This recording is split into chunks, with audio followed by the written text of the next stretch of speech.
శ్రీశైలం నాగార్జున సాగర్ రిజర్వాయర్లలో ప్రస్తుతమున్న నీళ్లన్నీ తమకే చెందుతాయని తెలంగాణ పేర్కొంది. ఆంధ్రప్రదేశ్ ఇప్పటికే తమ వాటాకు మించి వినియోగించుకుందని, ఈ పరిస్థితుల్లో ప్రేక్షక పాత్ర పోషించకుండా తగు చర్యలు తీసుకోవాలని కృష్ణా బోర్డును కోరింది. ఈ మేరకు తెలంగాణ నీటిపారుదల శాఖ బుధవారం కృష్ణా బోర్డుకు లేఖ రాసింది. నాగార్జున సాగర్, శ్రీశైలం నుంచి ఆంధ్రప్రదేశ్ ఇప్పటికీ నీటిని తీసుకుంటోందన్నారు.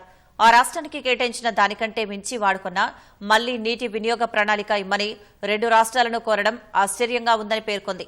జనవరి ఆఖరులో తీసుకున్న నిర్ణయాలు, నీటి వినియోగం కేటాయింపునకు సంబంధించిన అంశాలను 17న బోర్డు లేఖ ద్వారా తెలిపింది.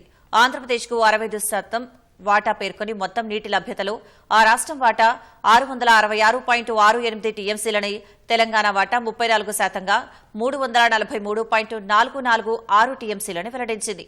ఆంధ్రప్రదేశ్ ఉమ్మడి రిజర్వాయర్ల నుంచి ఎక్కువగా నీటిని వాడుకోవడం వల్లే నీటి నిల్వలు తగ్గాయని వివరించింది. ఈ నెల 18 నాటికి ఉమ్మడి రిజర్వాయర్ల ద్వారా 36.67 టీఎంసీలు ఎక్కువగా వాడుకుందని తెలిపింది.